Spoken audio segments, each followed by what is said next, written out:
Haru had never felt like he belonged in his own skin. He was overweight, shy to a fault, and overshadowed by the confidence of nearly everyone around him. His classmates snickered behind his back, or sometimes to his face, about his weight and his demeanor. From his first day of high school, he had been branded an outcast, relegated to the far edges of every classroom. Even his sister, a grade above him, made a point of telling him not to speak to her in the hallways. She avoided him with a disgusted glare that he once thought was reserved for strangers. Over time, he learned the painful truth. She was embarrassed by him and did not want to risk harming her own social standing. Yet, the real blow that twisted a permanent knot of resentment in his chest came from two specific classmates, Yumi and Hana. Yumi had been the first one he mistook for a friend, someone who smiled and borrowed his notes, who gave the illusion of kindness. When Haru, in his naive hope, suggested they hang out after school, she twisted that invitation into a public spectacle, loudly mocking him in front of everyone, as if he had professed undying love. She made sure to let the entire class know she found him disgusting. That day, his humiliation turned into an urban legend among their peers, bringing him the nickname Trash Panda and other cruel epithets. Hana, a popular girl who had once seemed indifferent at worst, later made it clear she did not want him in her social sphere. She cut off contact as soon as she realized that even being seen talking to him might harm her standing. All of this merged into a single daily nightmare for Haru. He drifted from one humiliating moment to the next, his self-worth eroding with every snicker, every insult, and every look of disdain. Sometimes, he would imagine that life might improve after graduation, or that he might magically lose weight, or that he could find acceptance elsewhere. But these were fantasies he could not truly believe in. He felt trapped in the present, powerless. It was on an especially grim day that something happened that would change his reality forever. He fell down a flight of stairs outside the school library. To others, it was just an unfortunate accident, if they even bothered to notice at all. In Haru's mind, however, that slip was a literal tumble into the unknown. He missed his footing, yelped, and crashed violently. Pain exploded in his side, and he felt bones crack. A moment of terror seized him, certain he was about to die. Then everything went black. Within that darkness, he heard a strange ticking sound, as though the gears of a clock were spinning in a void. The next thing he knew, he was awake in his own bedroom on a Monday morning, heart hammering, body completely uninjured. At first, he dismissed it as a surreal dream, but as the day progressed, he noticed a bizarre sense of déjà vu. Every event, from the teacher's announcements to the schedule on the blackboard, unfolded exactly as it had on a Monday, several weeks prior. When he saw Yumi pass by with the same conversation on her lips as before, he realized in a burst of shock that he had somehow gone back in time. In the days that followed, he tested this hypothesis in small ways, changing minor details to confirm he was rewriting the same events. Alarm, confusion, and a flicker of curiosity swirled inside him.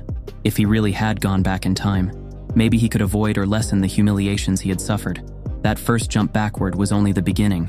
Every time Haru experienced extreme stress or intense physical pain thereafter, the world would lurch, and he would wake up again at the start of that same Monday morning. Bullies' beatings sometimes triggered it. Other times, his own despair, like a night when his classmates posted an embarrassing video of him online, pushed him over the edge, and the loop reset again. He dubbed these terrifying restarts resets, and began keeping a mental tally. After a few dozen resets, he realized with silent awe that this cyclical existence was not ending on its own. Every loop began the same Monday morning, at the start of a semester. He discovered that although his body always reverted to its original state, overweight, out of shape, and awkward, his mind retained memories, knowledge, and even something like mental muscle memory. His reflexes, learned from repeated fights or escapades, improved incrementally each time. He soon realized he could memorize quiz questions, entire sets of test answers, and the bullies' tactics in the hallways. By the 20th loop, he recognized that he possessed an advantage no one else had: infinite retries. Each catastrophic event that killed him or shattered his spirit triggered the loop, allowing him to start over, but keep what he had learned. Still, it was not a magical instant fix to all his problems. Even if he knew how to answer every test question perfectly, he had to wrestle with the fact that he remained physically weak, and his classmates still saw him as an easy target. He attempted to change his fate step by step. In some loops, he tried to appease Yumi or avoid her entirely. In others, he confronted Hana directly, demanding answers. These efforts rarely ended well. His sister continued to treat him as a stain on her image, and bullies found new and inventive ways to demean him. But over time, he refined his approach. He studied workout routines, watched martial arts tutorials, and memorized entire self-defense programs on the internet. He attempted to put them into practice during each loop, starting from the Monday morning when the timeline resumed. He would wake at dawn, trying to jog around his neighborhood, do push-ups, and strengthen his core. Initially, he could barely manage a short run without wheezing. He had no real fighting experience, so even the bullies who were not exactly martial arts experts could overpower him. Yet each loop taught him a new lesson. He learned the best ways to position his feet, how to dodge certain attacks, and which strategies worked for deflecting aggression in the corridors. After a few dozen loops, he also realized he could manipulate the academic realm to an extraordinary degree. He studied entire textbooks while recalling precisely which questions teachers would ask on tests. By the time he had reset 100 times, he found himself able to recite complicated formulas or entire passages of text from memory. Teachers marveled at his sudden leaps of knowledge in the loops where he actually decided to showcase it. Yet he remained physically unimpressive, and his social standing among classmates changed only marginally. The bullies were stunned if he dodged them once or twice, but they still regrouped and cornered him in larger numbers. Within these first 100 loops, Haru also grew painfully familiar with Yumi's and Hana's patterns of cruelty. Yumi often seemed to sense if he was about to confront her or reveal some hidden feeling, and she weaponized it to humiliate him publicly. Hana, while less openly hostile, was fiercely protective of her image and made sure no one saw them conversing in a friendly manner. Haru often overheard her telling friends that she could not afford to be seen with a loser like him. In loop after loop, these same events repeated themselves, leaving him feeling powerless. Even so, each run offered him a chance to refine his reactions, if not always to triumph, then at least to mitigate the damage. His sister, meanwhile, acted as if she had no sibling at all. On the rare occasions he tried to engage her, she would brush him off. She did not hesitate to mention that she did not want the school knowing they were related. A few loops saw Haru attempting to change her mind by small acts of kindness, or by demonstrating a better academic performance that might make her proud. These gestures seldom worked. If anything, she mocked him for trying too hard. After enough attempts, he grew weary of seeking her approval. Her contempt became just another part of the cycle he learned to endure. As the loops continued, he discovered subtle strategies for survival. For instance, there was a storeroom behind the gym that bullies liked to frequent after class. If Haru avoided that corridor, he could sometimes sidestep a beating. There were also certain teachers who, when approached politely at just the right time, would intervene in budding conflicts. By learning each teacher's quirks, Haru developed ways to exploit them, ensuring he faced fewer ambushes. Yet, no matter how deft he became at avoiding trouble, something inevitably sent his stress levels skyrocketing at some point in each loop. An elaborate prank by bullies, a verbal onslaught by Yumi, or a humiliating classroom moment orchestrated by Hana. Sometimes it was his sister's harsh dismissal at home, combined with parental indifference, that wore him down to the brink. When that frustration reached a breaking point, or when the physical harm was too great to bear, the loop reset again. Around the 300th or 400th loop, Haru began noticing that his mind was expanding in ways he had never anticipated. He was retaining mountains of knowledge from repeated academic lessons, random internet research, even conversations he overheard in the hallways. These pieces of information layered onto each other, giving him an almost encyclopedic memory. If he allowed himself to concentrate, he could recall entire volumes of data, chemical equations, historical facts, advanced mathematics, language grammar, literature analyses, and more. Yet his physical form had not caught up. Each loop pulled him back into the same overweight body that struggled to maintain stamina. He also experimented with pushing the loops further. Rather than resetting mid-semester, he tried to endure an entire school term without letting stress or injury break him. Sometimes he succeeded, and the loop only snapped back after a catastrophic event near the end, such as a violent confrontation with bullies. In other instances, he faced a meltdown earlier. The timeline was flexible so long as he managed his emotional threshold. The deeper he went into each loop, the more data he amassed. Eventually, he found himself around the 800th loop, having gathered so much knowledge that he could solve advanced physics problems as if they were basic arithmetic. Teachers were astounded in the loops where he demonstrated these abilities. Classmates suspected cheating or rumored that he was some kind of secret genius who had hidden his talents. In some loops, he tried forging alliances with other outcasts at school, but most of those outcasts were afraid of associating too openly with him, given his toxic reputation and the risk of drawing bullying onto themselves. The cycles of rejection battered his spirit, yet he felt unstoppable in one regard. Every humiliation, Every lonely hour of study and every confrontation with scorn made him more determined to utilize the time loop phenomenon. He refused to let the repeated cruelty break him permanently. By the time he neared the 1,000th loop, Haru's mind had become an immense library of strategies, technical knowledge, and insights into his classmates' personalities. He knew exactly how to pass the bullies in the hallway without being noticed, how to sabotage the rumor mill by planting small seeds of confusion, and how to systematically ace any exam the teachers handed out. If he wanted, he could have walked into any class test or competition and emerged the top scorer. His biggest limitation remained his unchanging physique and the residual social stigma. Even the best strategic maneuvers could only do so much when a group of strong bullies decided to single him out, or when Yumi and Hana combined their influence to publicly shame him. He also discovered that the emotional toll of these repeated rejections could become too much, triggering an involuntary loop reset. Nevertheless, with each additional reset, his mastery over the environment grew. He sometimes mused over whether he could break free from the loops altogether if he ever attained genuine satisfaction, or if he discovered the trigger behind it all. Yet no matter how many times he died or was driven to meltdown, the cosmic mechanism of the loop remained as mysterious as ever. He only knew it was linked to extreme physical pain or emotional devastation, and that it always catapulted him back to that fateful Monday morning at the start of the same semester. Eventually, a life-changing opportunity appeared, though it was not apparent at first. The school scheduled a 2-month break at the end of the academic year, a break that, in previous loops, Haru had mostly wasted at home, languishing in self-pity. This time, on his 1,000th loop, something in him snapped. He recognized that with his near-omniscient knowledge of academic subjects and social patterns, he could engineer the final weeks of that school term to avoid catastrophic resets. He could quietly survive until the break, then vanish for the entire 2 months to train his body far away from the scornful eyes of classmates. In prior loops, he had practiced working out or learning martial arts, but that training was limited by daily responsibilities and the relentless stress of the school environment. Now, bolstered by nearly 1,000 cycles worth of refined knowledge, countless tutorials, articles on fitness and nutrition, mental notes on how the body adapts to stress, he decided to isolate himself in a remote location for those 8 weeks. He meticulously planned every detail, from how to slip past his mother's and sister's notice to how to secure a cheap lodging in a remote mountainous region where no one would recognize him. He saved up money throughout the final stretch of the semester by leveraging small bits of knowledge, like timed part-time jobs or finding discount deals, ensuring he had enough to sustain himself for those weeks away. When the last day of school arrived before the break, he simply walked out of the gates without fanfare.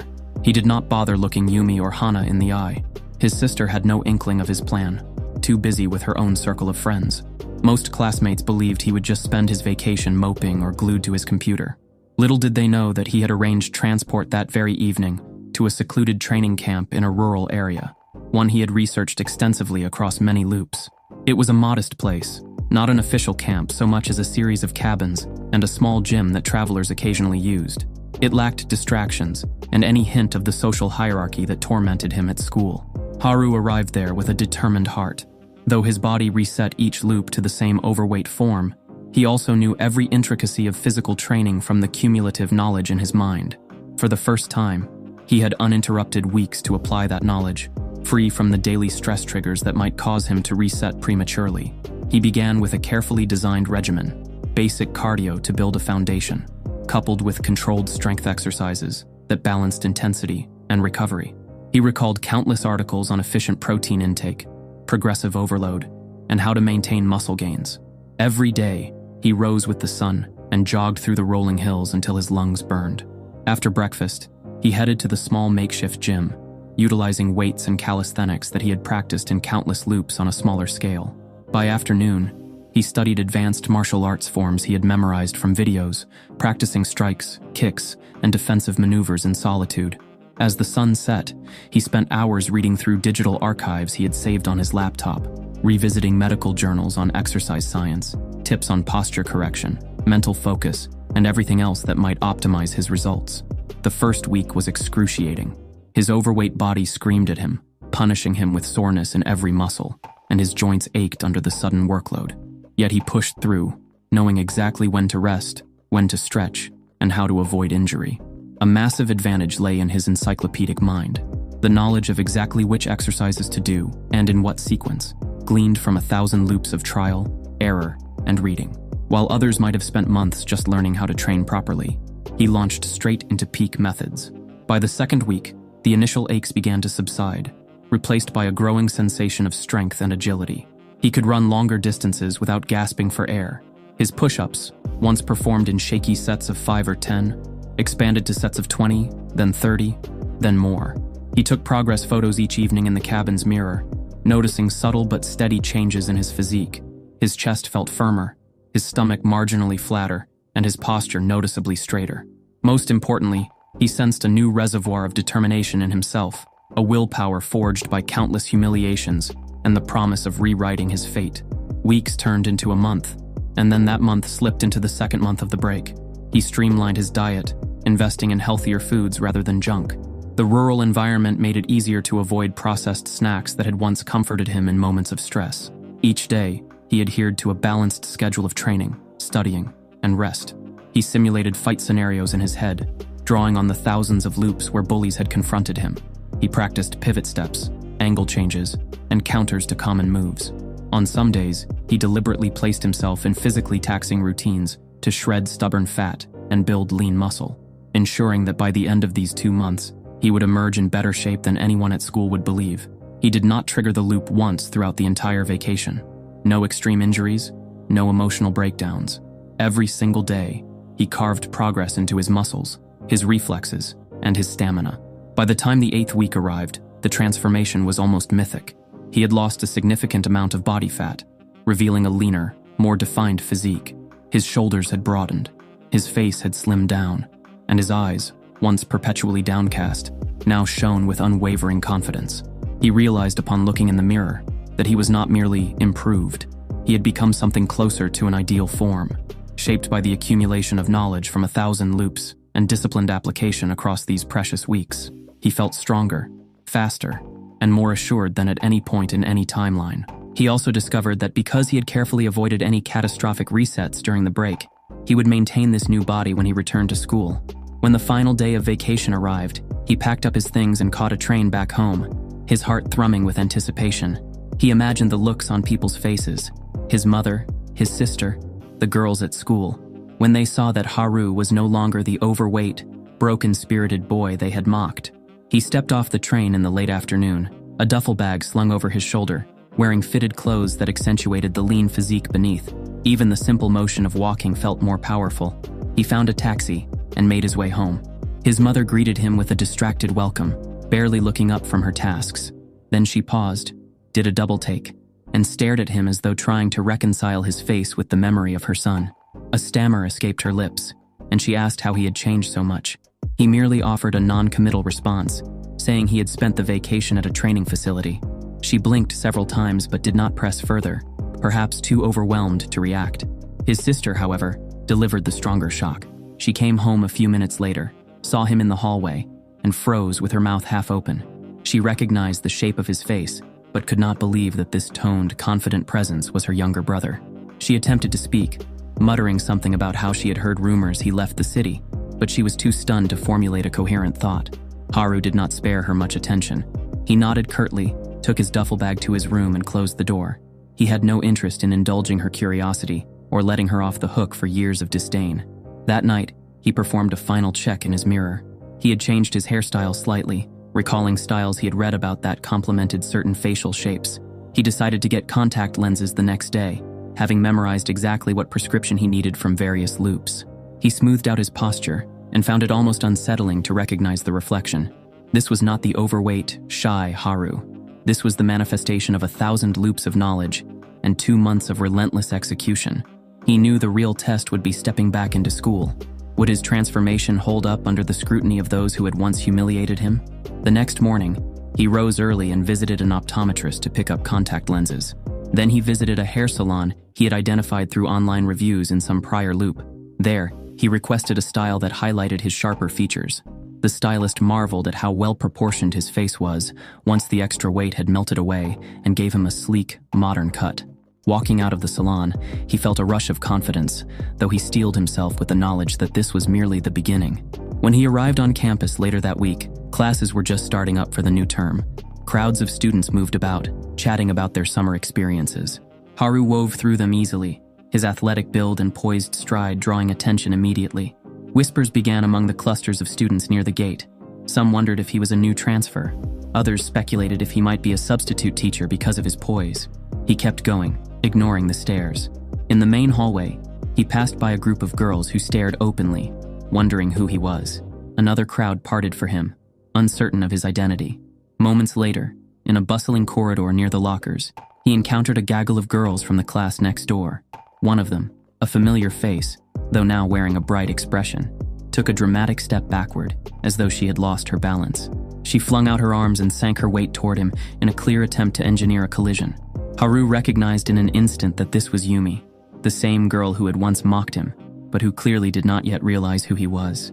She had orchestrated this classic stunt. Instead of acting as a cushion, Haru stepped aside with a graceful pivot, letting her falter against the lockers.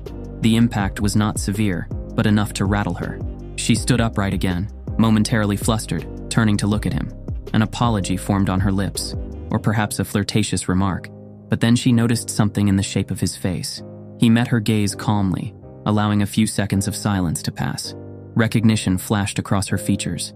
He saw shock, confusion, then unease as she realized she was staring at Haru, the boy she had repeatedly scorned and ridiculed. He offered a slight tilt of his head, acknowledging her, then continued walking without a word.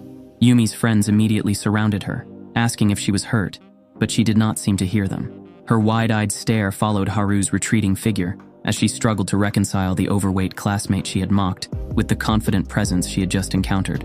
In the hallway beyond, other students turned to watch him pass. Flickers of whispers ignited wherever he went, especially among girls who speculated whether he was a new transfer or some upperclassman they had never noticed. An undercurrent of mystery rippled through the corridors, fueled by his striking change in appearance. A few girls mustered the courage to approach him, one asking in a timid voice if he needed help finding a classroom, another inquiring if he was lost. Haru shook his head politely each time, making it clear he needed no guidance, but giving no other explanation. Some of them retreated, disappointed or intrigued. He located his homeroom, recalling the seat that he had occupied through so many loops. The tension in the air was palpable as he entered. Hana, who prided herself on social status, was at her desk with a group of admirers. She cast him a perfunctory glance, then did a double-take that nearly broke her usual composure. He took his seat, and no one quite knew how to react. The teacher arrived, paused with the attendance sheet, then blinked when Haru's name was called. He responded by raising his hand calmly, confirming to everyone present that he was indeed the boy they had once dismissed as worthless. Once the teacher began the usual first-day announcements, the students focused only half on her words. Their attention kept drifting to Haru, who wrote in his notebook with a detached precision, as though unaffected by the swirl of gossip around him. By the time the lunch period arrived, the entire class was abuzz with rumors.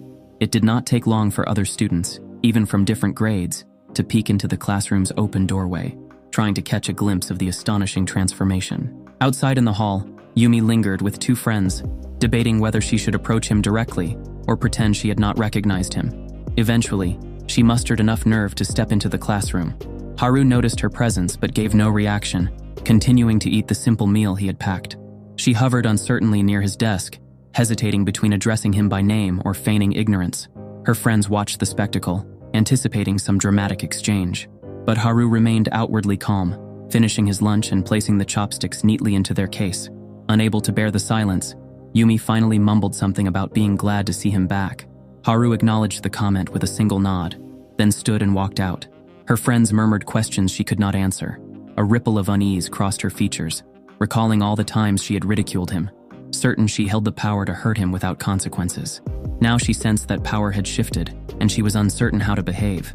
Similar scenes occurred throughout the day. Girls from different clubs stopped Haru in the corridor, claiming to need help with boxes or props, or simply wanting to introduce themselves in a friendly way. Some offered to show him around or invited him to after-school gatherings. He recognized a spectrum of motives: curiosity, attraction to his new looks, or even strategic attempts to associate with someone rising in social visibility. He responded courteously, yet remained distant, leaving them puzzled. The day progressed with a series of minor upheavals. Hana found it impossible to ignore how Haru's transformation overshadowed her usual role as the center of attention. She attempted to engage him in conversation by asking pointed questions about his summer activities, hoping to seem welcoming. He offered brief, polite answers that revealed nothing of his rigorous training or the loops that had allowed him to develop such mastery. Hana sensed his aloofness, but could not decipher whether he was snubbing her intentionally or simply did not care. During an afternoon class, the teacher asked for volunteers to demonstrate a short presentation in front of everyone. In the past, Haru would have avoided the spotlight at all costs, but this time, he calmly accepted when the teacher called on him. He stepped to the front of the room and delivered concise, clear information on the assigned topic, never tripping over words. Classmates watched in near disbelief, some recalling how he used to stammer with nerves. The next morning, things escalated. More students flocked around him, openly or discreetly. Some asked about his skincare routine, others asked if he had grown taller, and a few boldly inquired if he was really the same person. He offered minimal responses, carefully deflecting personal questions. Yumi attempted a second approach by cornering him during a break, asking if they could talk privately, perhaps to clear the air of whatever had happened previously. He declined, walking away without stirring further conflict. Hana tried orchestrating a casual invite for group study, claiming it would be beneficial to combine their academic abilities. Haru politely said he had no interest. Each rejection left them more perplexed. In class, Haru continued to demonstrate a newfound competence. He aced quizzes with little visible effort, delivered succinct answers that impressed the teachers, and navigated practical group activities with a steady hand. No longer did he shuffle uncomfortably at the edges of class discussions. Instead, he contributed when necessary, then receded into silence, never seeking extra attention. His transformation in both academics and demeanor spread a sense of awe through the student body. Next day, Yumi lingered by the classroom door, determined to close the distance she had once widened through ridicule and scorn. The moment Haru stepped into the hallway, she mustered a bright smile, intending to convey warmth where there had once been only mockery. Yet, before she could speak, he fixed her with a glare so cold and unflinching it felt like a physical weight pressing her back. That silent stare, laden with a resolute contempt, struck deeper than any shouted insult. His eyes traced the memory of each jeer and every moment she had reveled in his shame, forming a shield of hardened bitterness that no casual friendliness could breach. The tension in the air made it clear there would be no cordial acceptance, no convenient forgetfulness to smooth over what she had done. His posture spoke of finality, daring her to keep pushing for forgiveness he would never offer. She hesitated, momentarily paralyzed by the realization that the boy she once dismissed had become someone capable of cutting her down with a single look. Then, with measured deliberation, Haru turned away, leaving her rooted to the spot. Speechless, exposed, and painfully aware that her renewed interest had been met with nothing but impenetrable disdain.